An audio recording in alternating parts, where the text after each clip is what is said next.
Welcome to our comedy special on Trapped Live with Bill Boggs, joined today by funny men Bill McCuddy and Stephen Scott, and our special guest, comedian, author, and perennial substitute host for every talk show ever, Judy Gold. Plus, a special moment with Eddie Murphy, and a TV classic as Andrew Dice Clay meets psychologist Dr. Joyce Brothers, all brought to you by the hysterical new novel, The Adventures of Spike the Wonder Dog. Go to orderspike.com today. I'm your announcer and former man about town, Jeff Leibowitz, who is also trapped live along with you and everyone else, including the best talk show host to be trapped live with, Bill Boggs.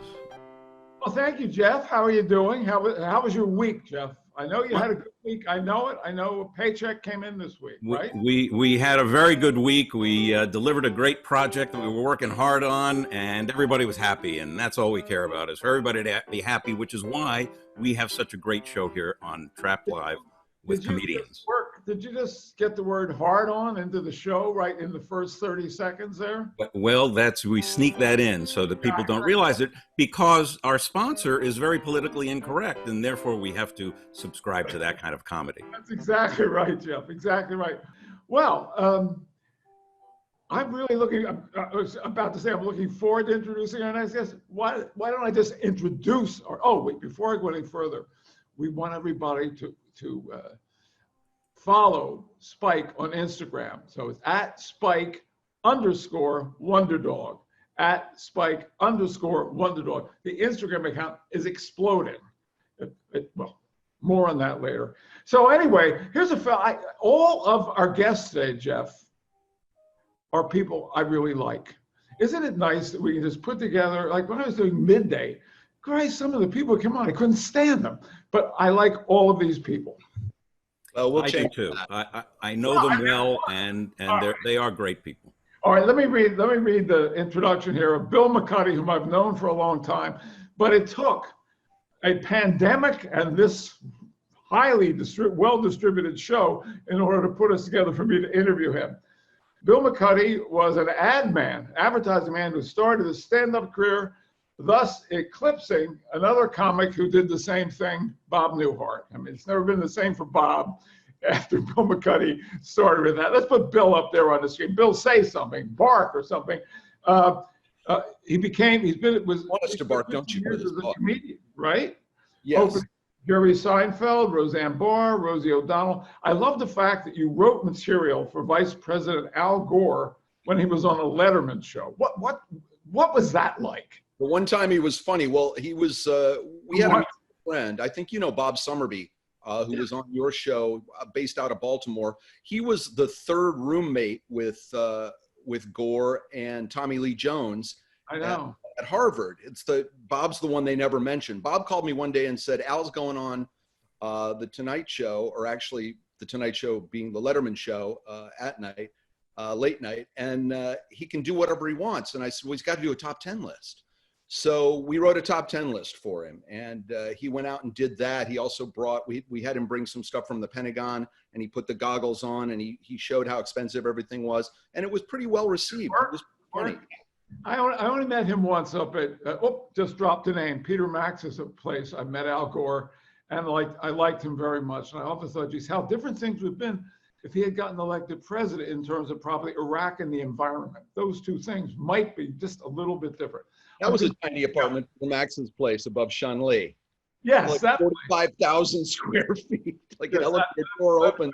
You think you're in P. Altman's. A factory, it is. Most of your segment will just be your introduction and my asking questions about it. Okay. Perfect. Now, get this. Bill McCuddy shot to national attention.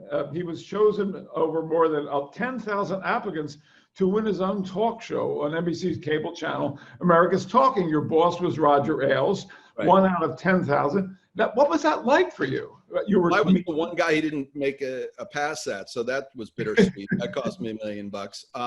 Once you were hired. Honestly, I knew nothing about what else was going on at Fox News then. It was either stupid or they were good at covering it up. But what happened was NBC gave him a channel that they wanted to run just packages that the local O&Os would create. Right.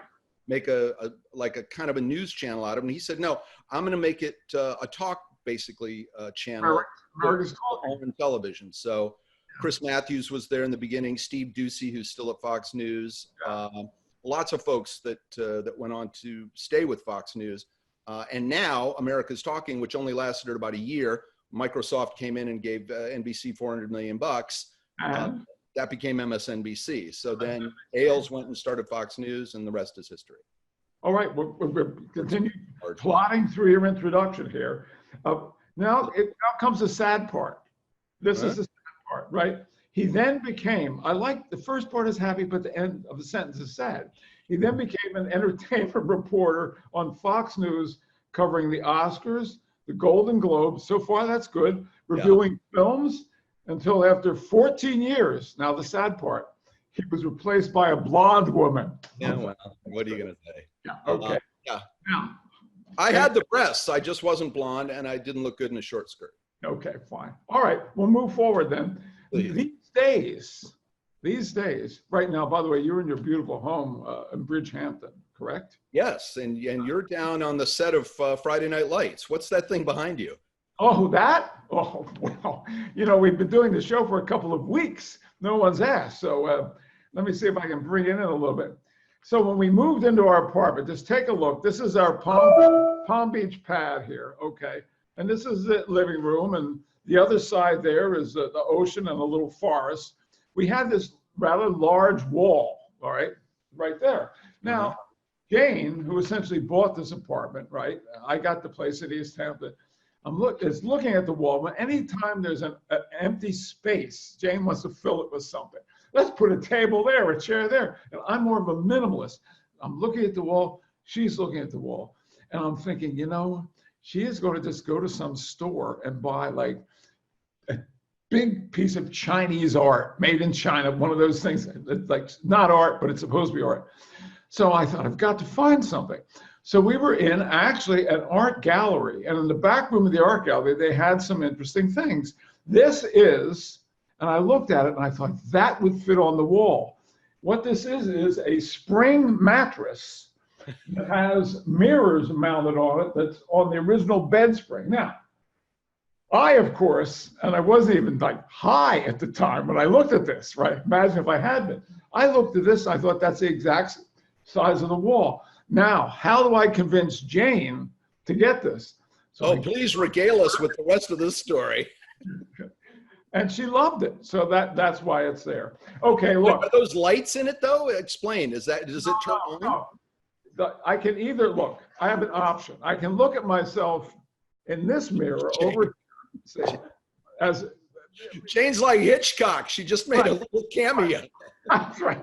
She's like that. I can look at myself in that mirror, or every time I pass, like the song. Okay. So vain is written about me, but here I get to see myself in multiple mirrors. So that's it. Look, enough. You were worried about my intro being too long. All right. So you asked me.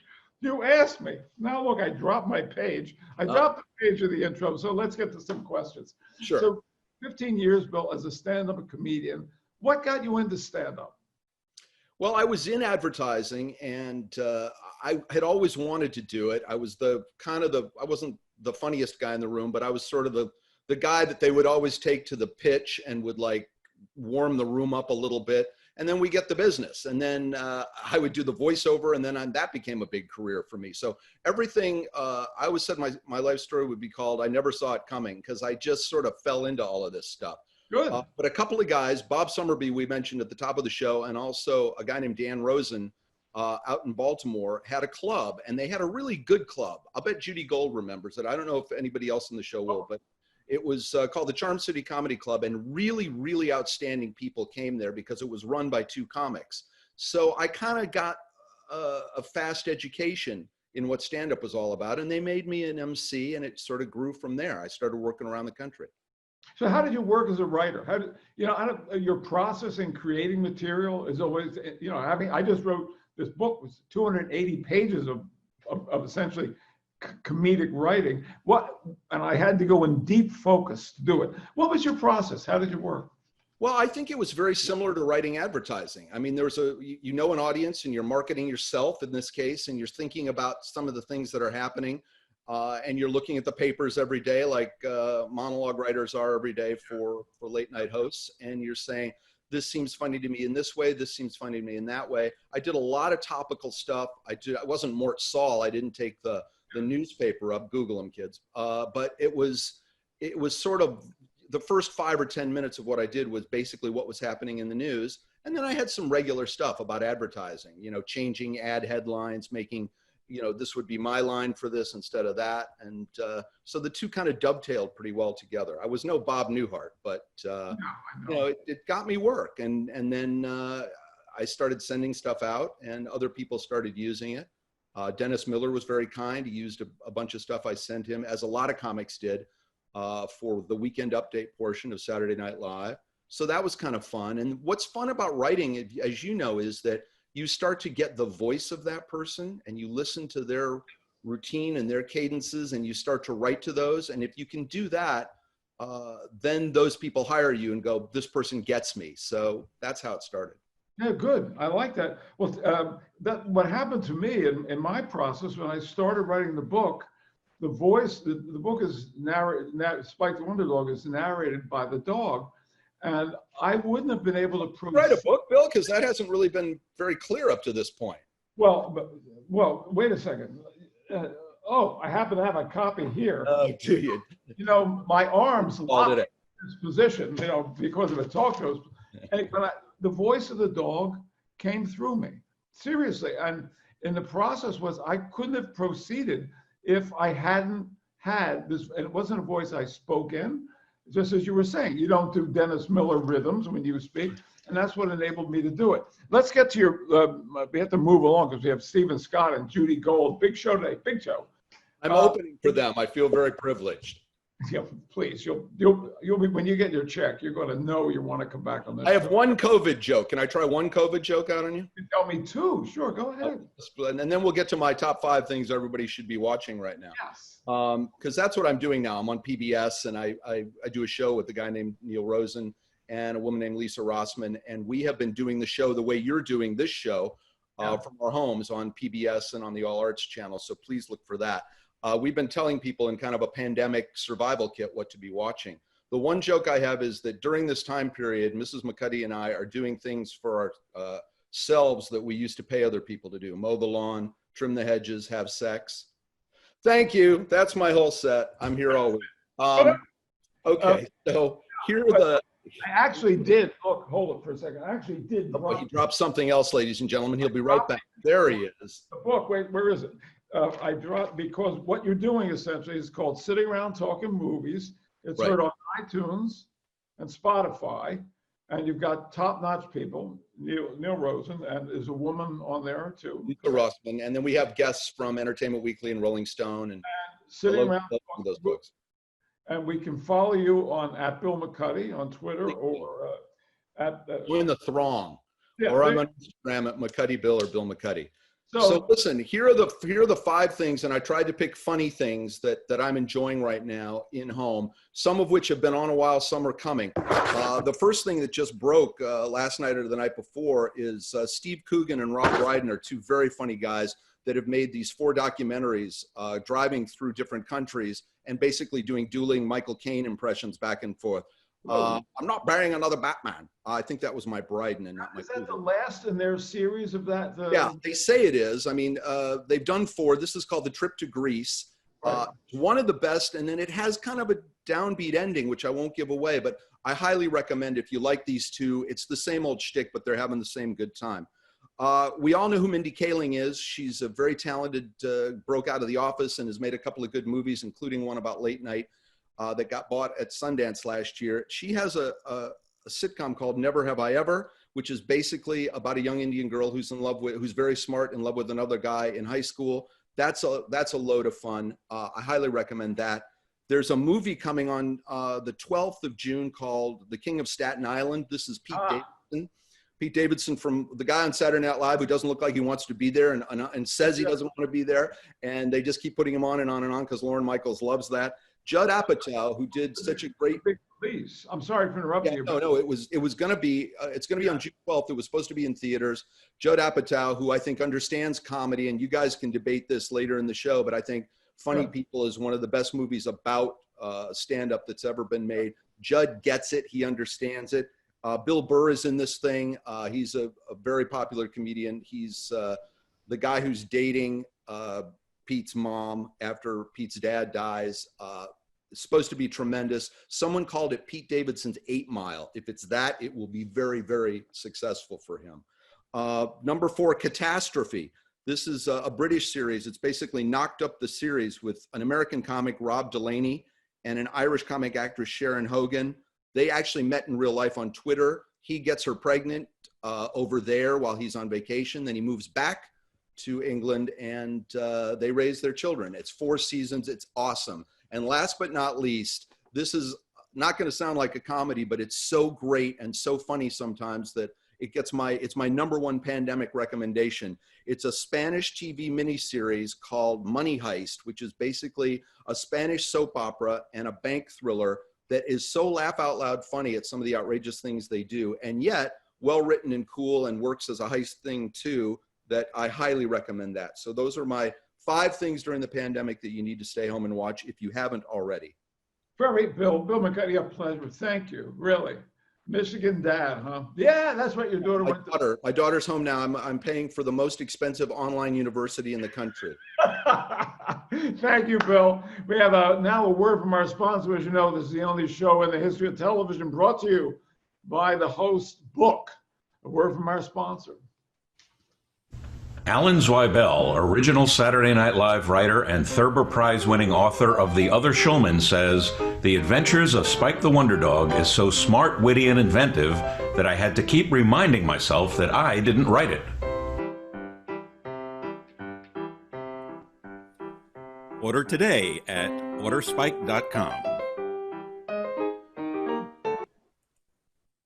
Well, dear, we're back to you. Bill McCuddy's not listening now, is he? I don't think, right? He can't hear us anymore. That was good. I enjoyed talking to him. I've known him a long time. Yep. That was a good response there. Right now, the Ed McMahon playbook. You're on such a roll. I hate to interrupt. Right. Yeah. Oh, Ed, what do you think about that? Yep. Stephen Scott is with us now. It's a weird day. It's a comedy day. We have Stephen Scott and Judy Gold coming up. I know. It's wonderful. This is fun. We're having fun, and that's the whole point. Yes, I know we joke about. And look at that smile. There he is. All right. Here's the intro. Seen on TV and stages from Broadway to Las Vegas, Stephen Scott, there he is right now, is a comedian. He's an actor. He's a host. He's a voiceover observation. He has a unique brand of comedy. Jane wrote this out for me. I was going to say, so much for the intro you asked for. He's reading my bio. And when he was 7. No, it combines, here you go, pal. It combines comedy with clever observations. Oh, please don't read this. I'm going to fall asleep. Let's cut to the I'm a credit. comedian. That's all you need to know. I've been on TV. Go to the website. Let's cut to the credit as quickly as possible. Comedy Central. Comedy Central, America's Got A Talent. comedian who has not been on Comedy I Central. got Simon Cowell to give me a standing ovation. That I'm proud of. NBC, Fox, America's Got Talent, the Travel Channel, and an off-Broadway musical. Stephen, good to have you with us. Good to Well, be here. Good to be there. By the way, And fellow Fryer, of course. I have a mattress hanging in my room. You've got a damaged painting behind you. I got to be, can't say it's damaged because it's actually been done by a friend of mine who's probably watching. So it's like very Jackson Pollock. That's cool. Well, give us what's on your mind these days. You're a comedian. Oh, it's on my mind. My goodness. I've developed a substance abuse problem. I've been eating KFC pretty much. I've been doing this at least 2 or 3 times a day now. So it's good stuff. You know, I joined a yeshiva, hence the beard. Look at this. This is going well. It's coming a little slow, but it's been tough. But I try to stay positive. I believe always be positive. It's more than my mantra. It's my blood type. So I have no choice. It's running through my veins. But you know, I think of positive things like, you know, as tough as things are, I'll take something like the fact that they stopped all construction. So they've been renovating my apartment building for the last half a year. So for almost 3 months now, I've been able to sleep like a normal person. I don't wake up to these guys doing construction at 8 in the morning.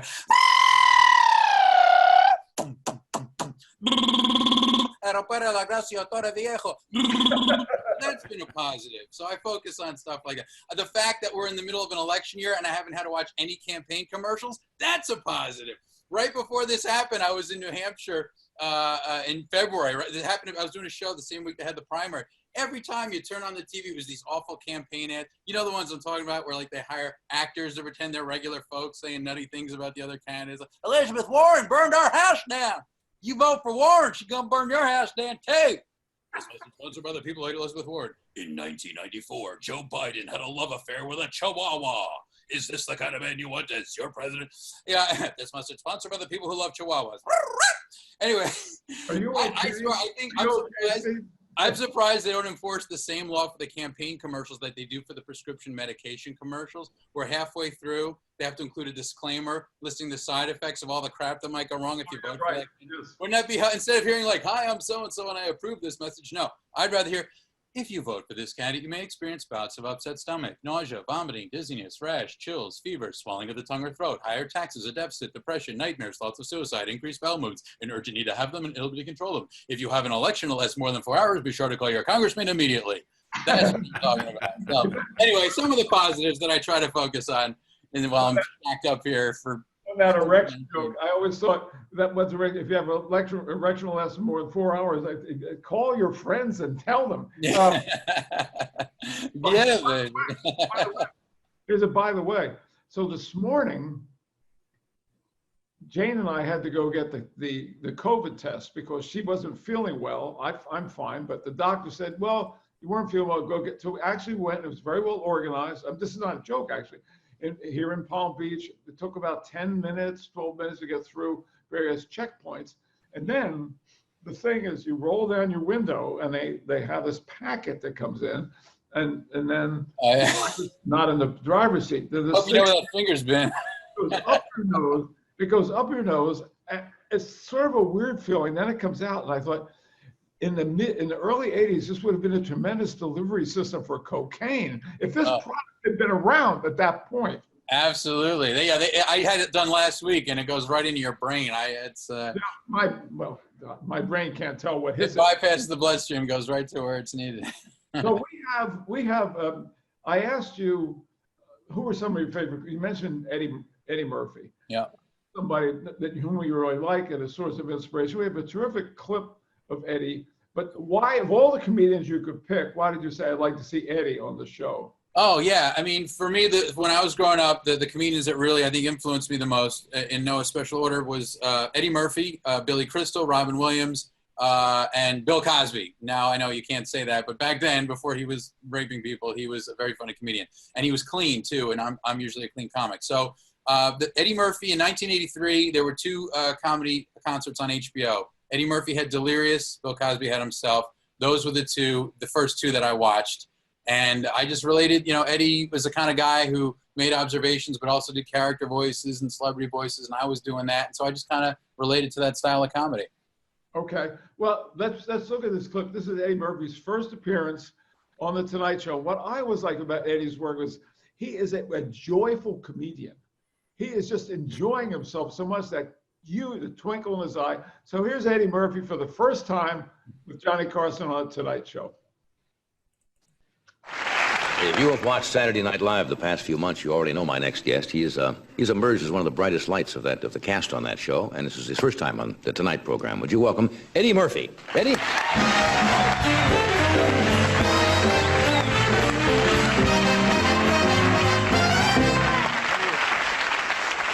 Thank you. Shut up. I've been in, this is nice, California. I've been out in here for about 3 days. If anybody see me walking around, I have to explain. I had the same suit on for 3 days because I like this suit. I bought it from the catalog, and I enjoy it. You ever see those guys modeling clothes in catalog? Ever see those guys doing the same thing in their suit? Every time I put on the suit, I got to go like this.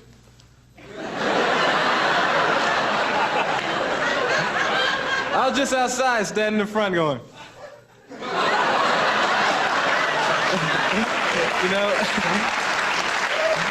Anybody ever see those guys that model their underwear in these books? And they smile while they're doing it, they stand out there going. Did you notice these guys never have no bulge? You ever check that out? And they're standing there in front of millions of people, smiling. First of all, if I didn't have no bulge, I would not be modeling no underwear. Okay?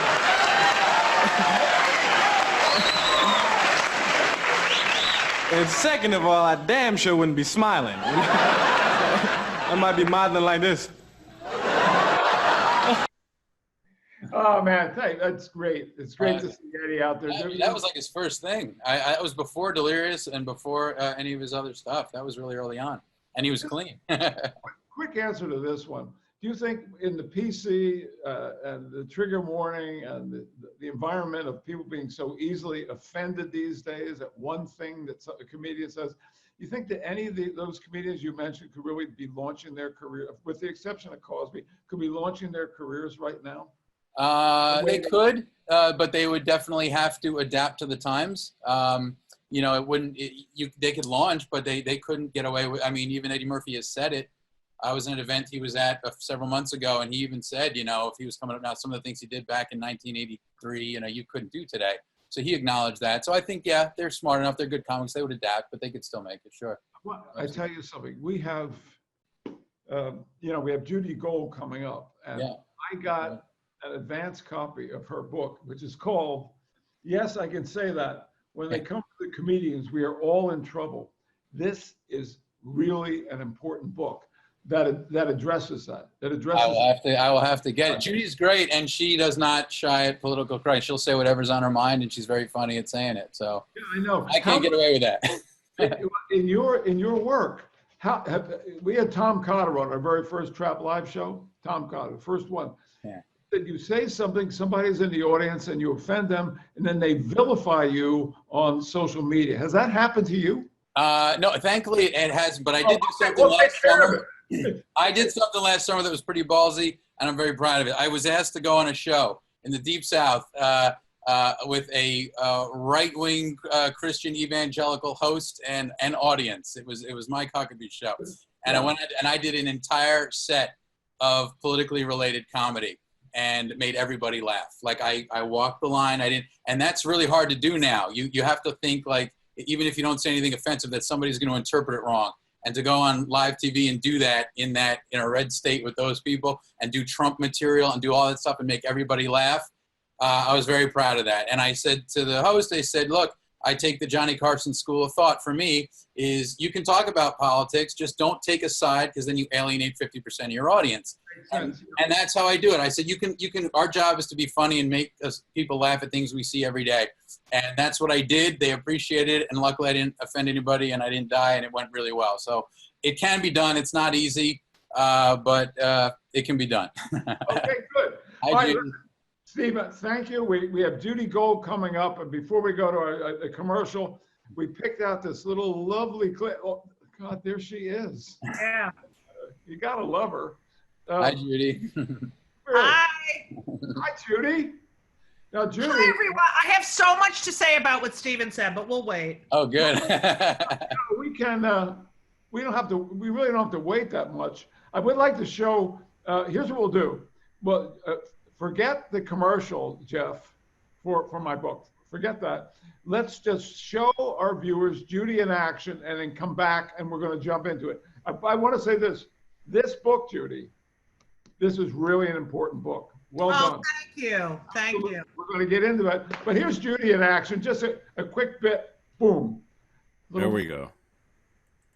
A couple years ago, we were at my sister's for Hanukkah, and we were having latkes, potato pancakes, and we were all at the table, sitting around. We were talking about something other than my mother. So my mother got up from the table and fell. And so she ended up, honest to God, she fractured her pelvis, and I felt so guilty, and I had to bring her to rehab. It's actually not bad. Like, you can put your own furniture in there. I found all these pictures, and I put all these pictures on the wall. There was one picture I found of my mother with her grandfather, and I said, Ma, your grandfather was so fat. And she said, well, Judith, That was the style then. I'm like, really? When's that coming back in style? I need a modeling job, you know what I mean? But all she's been doing is been complaining about the food. She hates the food is terrible, I can't stand the food. She's gained 18 pounds since she got there, hates the food. I'm not kidding. So every day I get these phone calls, I hate the food. I get home and I see that my answering machine's blinking, because yes, I still have an answering machine. And I played the message. This is the message she left me on the phone. Judith, I have nothing. So please, when you come, bring a hunk of cheese.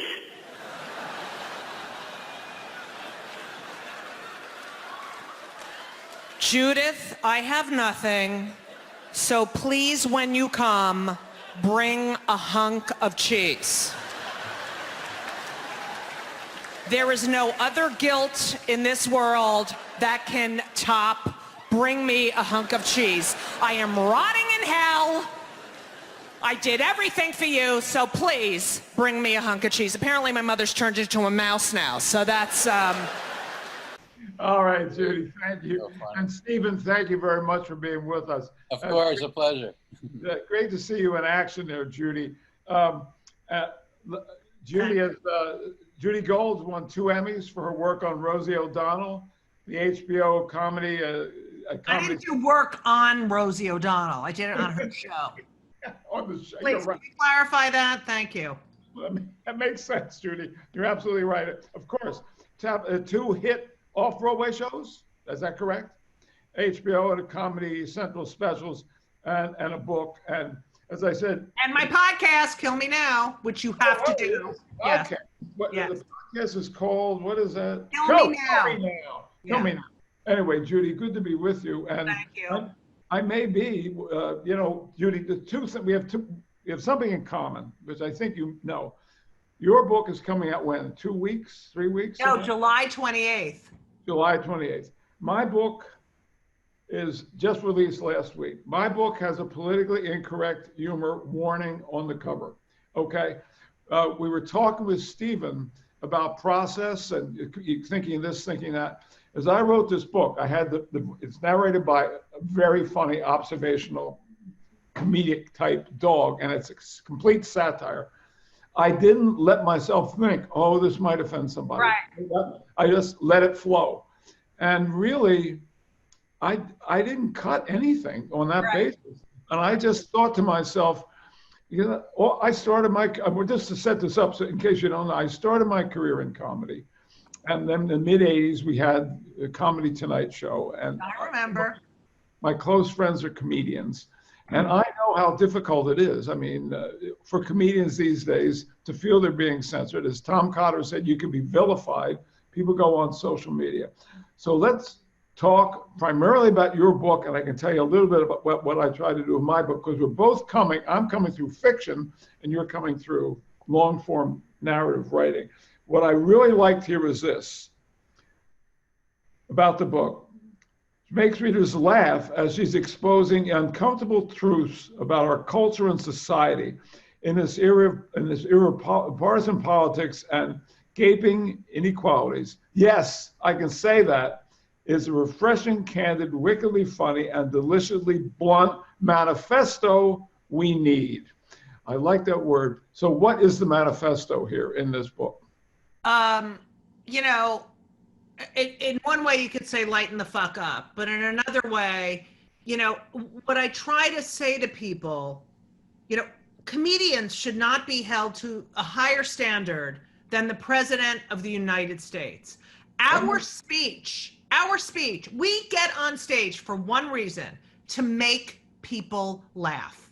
And we don't know where the edge is 90% of the time until we've gone over the edge. And how do we do that? We do that with an audience. That's the only way to clearly do our art form. So to vilify a comedian for a joke that you don't like, it is such a betrayal of the First Amendment when we have a guy who's literally, politicians say things that affect people's lives, that put children in cages, that make people drink Clorox. I mean, it's just unbelievable that it's a sense of humor. It's a sense. It's not like, look, I'm not a big fan of slapstick, but I see why it's funny. If you don't like a comedian, then change the channel, Right. Then don't listen. Then just say, I don't get sarcasm. But, you were talking to Stephen, I was just listening, and he seemed like, I'll do it. I'll adjust, and it's like, no, I'm not of that ilk, because I'm a woman. I'm gay. I'm a member of the LGBT community, QIABCDEFGHIK, and I can't keep my mouth shut. I don't have that. If I have a microphone, I want to talk about my life, and these are issues that I have to deal with, and stop silencing comics, and stop punishing comics for fucking jokes they did 20 fucking years ago. Judy, But beyond the current administration, if we go back in time, this was developing. It's been developing for a while. What are the roots of this sensitivity? I'm hoping your manifesto can do something about it. But where is this coming from? Is it coming from coddling children? Oh, 100%. This idea, the coddling of the American mind, that book, What a great book. Everyone gets a trophy. Everyone is equal. That's not the way the world is, folks. Sorry. You can do whatever you want to make, to put a Band-Aid on the truth, but this truth is underneath that Band-Aid. And, this idea that a word triggers you, too fucking bad. You get triggered. You wake up in the morning, your alarm triggers you. I mean, what is this idea that we have to define trigger for somebody who's listening? It doesn't quite get what it means. You do it. Okay. So here's an example of trigger. I say this, it's so far-fetched, but if I went on stage, right, and I did a joke about how I just got in a car accident on the way here, thank God everyone's just, whatever, and someone in the audience just had a close friend or relative die in a car accident,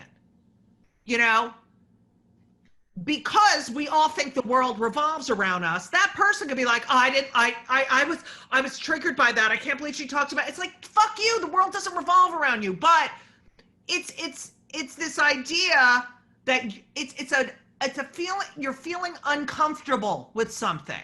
Right. As if being uncomfortable is not acceptable. No, sorry folks. That's the way the world is, Judy, do you think that there's any possibility that, God willing, in the future, when we are through this horrible, now we're truly offended by what Bill, it's like unbelievable. Yeah. Right. Now, when we get to the other side of the mountain, the other side of this horrible thing, and life is the new normal, and we look back, wow, we're not worrying about dying. Do you think that there's any possibility that we won't be taking words and things like that as seriously as we were before this happened? Could, on any level, this help alleviate things? That's what I'm hoping for. That's what I've said. Thank you for that, because it's true. It kind of puts things into perspective, Right. And when you said we're not worrying about dying, it's like, yeah, we're not worrying about dying, but African Americans are worrying about dying every goddamn day, every second of every day. It's just awful. I mean, look at this. First of all, you thought it was bad 2 months ago. It's like now we have, riots, and it's just, it's unbelievable where we are. And if we could put, you were talking about when you said Tom Cotter said, someone could go online. It's like everything is a Yelp review now. One miserable fuck is like, I went to the restaurant and I asked for a table by the window and they said it wasn't available. And then I saw the people get up and I asked for the table and they, and it's like always some miserable fuck that has to ruin the amount of stars for a restaurant, Yeah. And that happens with comedy. You don't like a joke, you don't like a word in a joke, then you can go on Twitter or wherever, Facebook, whatever, and say this person said this or this person intimated this. We're comics. It's all about nuance. It's about what context and the intent of the comedian. And when you can't open your mind up and you hear a word and decide, I'm going to shut my brain off now, that's it. Look, you know what sometimes I think, how sometimes you get in the car with somebody and they're in their car and they're like somebody and they're not a mean, angry person, but they're honking their horn and look at that asshole. People get in their cars, not everybody, and they become somewhat of a different person. I think that's a little bit what happens on social media. Yeah. I've got the power, to do that. I need water. Just a second. That's all right. Ran dry there. Just a minute. Yeah, no worries. Oh, that triggered me. That triggered me because I had a problem with your thyroid, right? Yeah. I'll tell you what I did. I put, first off, do you think that it's a cop-out that I put politically incorrect humor on the cover of my book? Tell me the truth. No, I was thinking that when you said it. I think for marketing purposes, it was a good, That's not why I did it. It's not why I did it. No, I look at that and someone like me thinks, oh, I'm getting that book. So it really depends on who you did. Did it do it for people to say, hey, you might not like this? Or did you do it for people like me who said, you're really going to like this? I mean, that really depends on. The truth is, I did it to make a statement. And the statement being, it can still exist. Right. And then it's narrated by the dog named Spike. And then I got this page before the book starts, warning. I got no trigger warnings for you. Right. Yeah. So, I mean, you think about. Go ahead. You think about all the comics who are arbiters of free speech who aren't here anymore. The Richard Pryors and Lenny Bruces, the Joan Rivers, the George Carlins, like all of these people set the stage so that we could talk about and say the things that are really important. And I think people feel threatened by comics because we do tell the truth. I mean, we tell the truth. That's it. Because only the truth is funny. But, you think about Lenny Bruce, he gets arrested for saying curse words, but they really wanted to get him on what he was, the topics on segregation and Vietnam and racism and homophobia. And so they got him on these words. And it's so myopic to think about, Let me read something from your book. I got the book just yesterday. It does not come with little white things sticking up. That's my little. I think that's the unedited version too. The edited version's better. Okay. Reading from the book, I got about 100 pages in because I just got it yesterday. Comedy is a powerful device that can inform, persuade, incite, motivate, rally, teach, and bring people together. Believe it or not, comedians are responsible for educating millions about important ideas.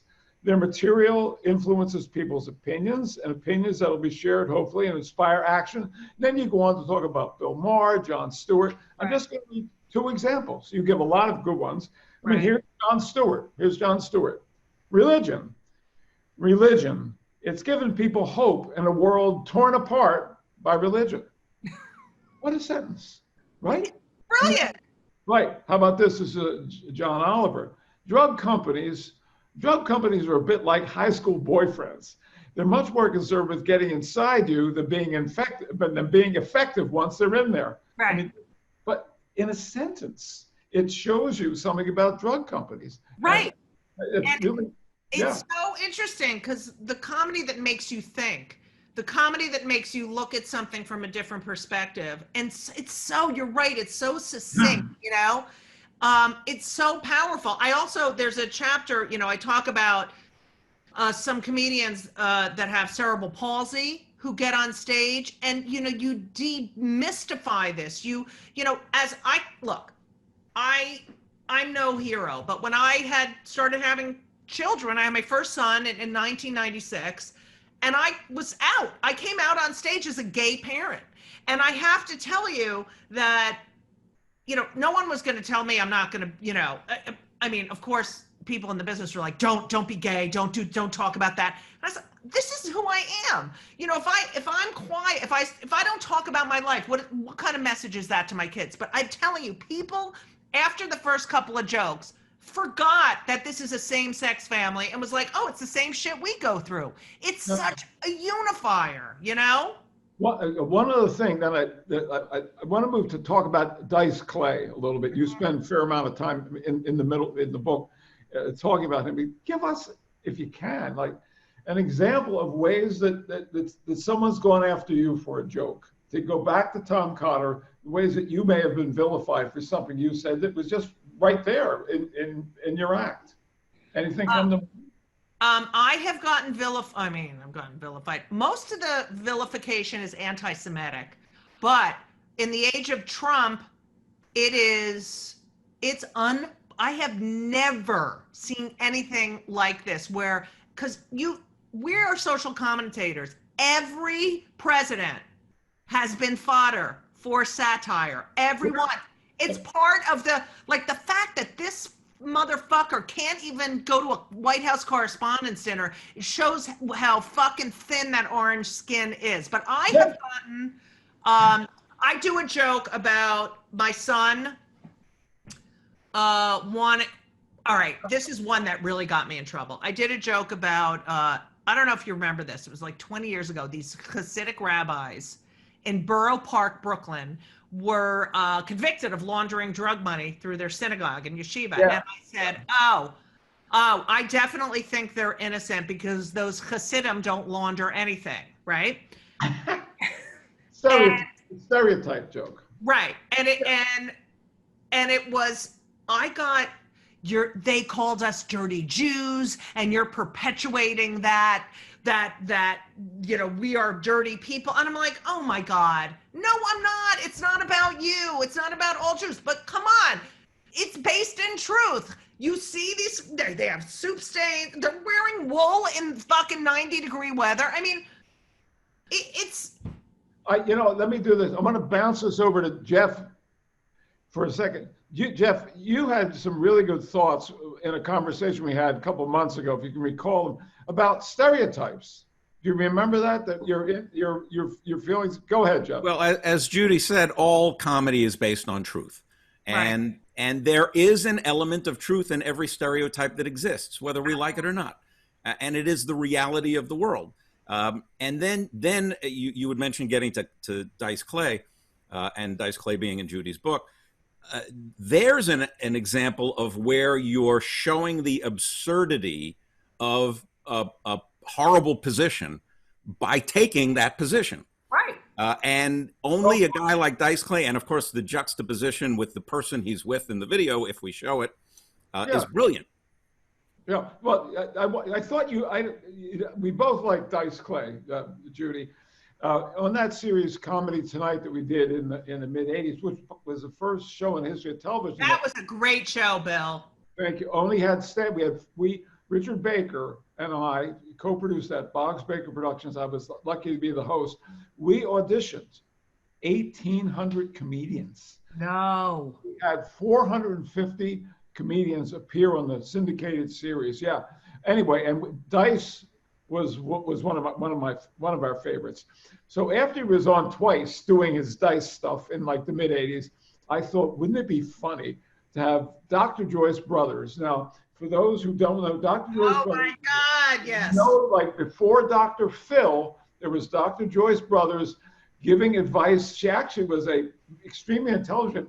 She came to fame by winning the $64,000 question as an expert in boxing because she could memorize everything.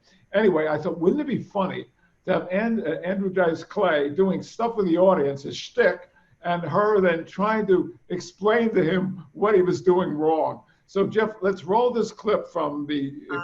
Wait. Yeah, here you go. Take a look.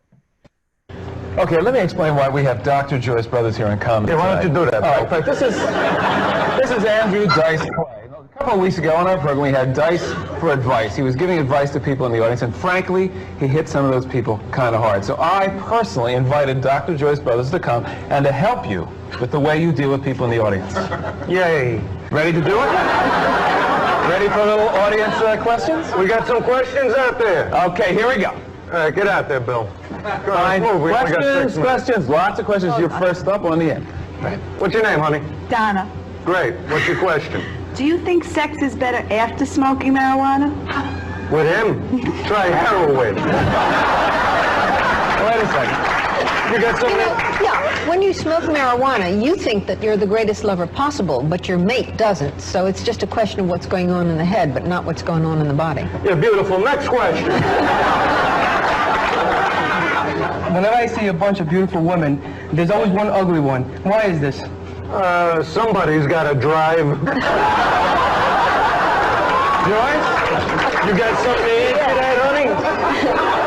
Dice, it's very important that people of all different attractiveness be together, because men choose women on the same level of their attractiveness. So if they're ugly, they want an ugly woman. They feel more comfortable. Yeah, I know dogs need attention too. That, by the way, complete improv. Nothing, the questions, nothing at all. Brilliant. Brilliant. And she had a great sense of humor about it, which was... Joyce was great to work with. I worked with her in a lot of different ways. And that was one of those bits where you just, you knew the premise would work because of the people. And if anybody wants to see the whole thing, it's on my YouTube channel, which is all free, BillBoggsTV on YouTube. Just type in Andrew Dice Clay. So anyway, let's talk about the Dice Man. Because in his career, he is playing a character. It really demonstrates excellent acting right there. And I was so happy to see some of his formal acting, like in A Star Is Born. Oh my God, he was so amazing. Yeah. I mean, it actually gave me a chill to see him in that good part. A lot of people were like, I know that face, but I don't know who that is. That's how fucking great he was. Yeah. He would be at the extreme end of offending people. How has he gotten in trouble, and where is he today in terms of doing what he does? Well, he got banned for life from MTV because he did one of his rhymes. You know, he was known for his filthy rhymes. Yeah. And people would get so offended, but they were so absurdly funny because they were so like just silly and filthy and just like, and it's so fun. That anyone would take that seriously, you know? And he was banned for life. And then they recently unbanned him. But what I like about him is he's never apologized, and he is now back doing his shtick. Good. And it's interesting because I don't know. I mean, look, I feel like he's in a way similar to Howard Stern, because Howard Stern in his radio show before he the therapy kicked in, right. He would expose these racists and and people would think that was who he was, and he was so not. Just take a fucking extra second to think. So I feel like, I don't know. I mean, I think sometimes when you look out in the audience and you see that people are actually believing this shit, that's when it gets scary. That's when it's like you're at a fucking MAGA rally. And it doesn't, that's where the line is, where, I don't know what he does in that situation. I mean, he must say, oh my God, you fucking freak, you're kidding me. You believe that? Well, look, Judy, we're going to wrap things up. A couple of things. First, I want to urge people to get your book. You can pre-order it now. Judy Gold, yes, I can say that. When they come for the comedians, we're all in trouble. This is a very important book for show business, for comedy. And I hope that it accomplishes the goal. Just like I hope when people read my book, which is narrative fiction satire, that they can laugh at stuff they might have laughed at 15 or 20 years ago. Right.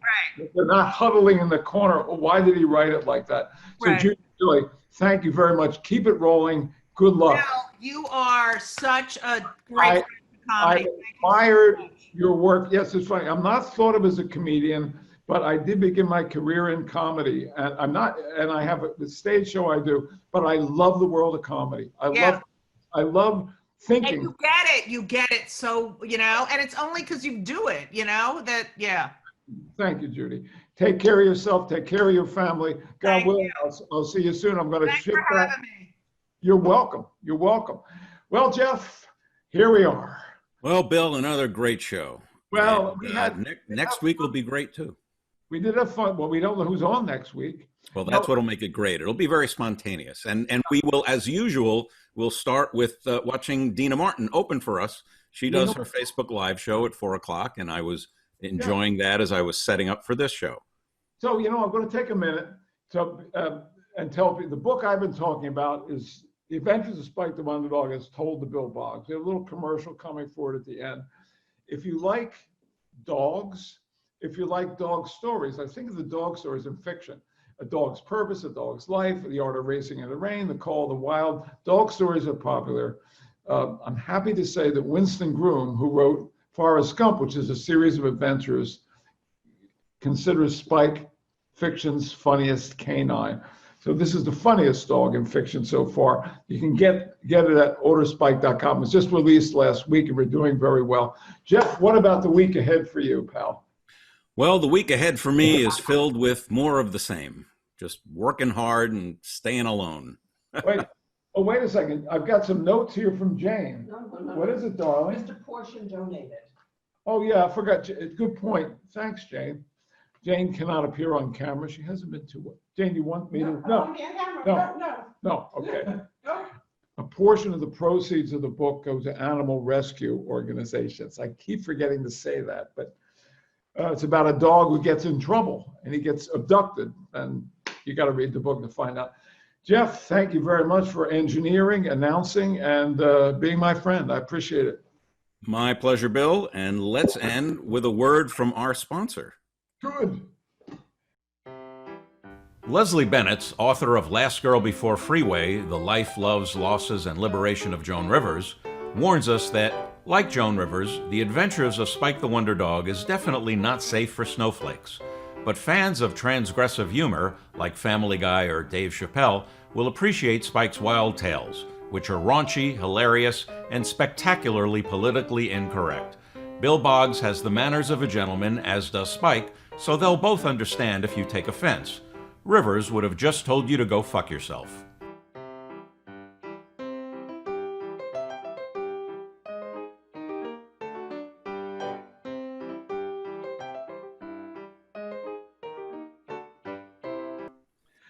Well, Jeff, thank you. My pleasure, Bill. We'll see you next week. Okay. I have something I want to say, but after the broadcast is over. And it's okay. Well, we'll keep it secret until then. Let everybody wonder. I don't like it. Goodbye, folks.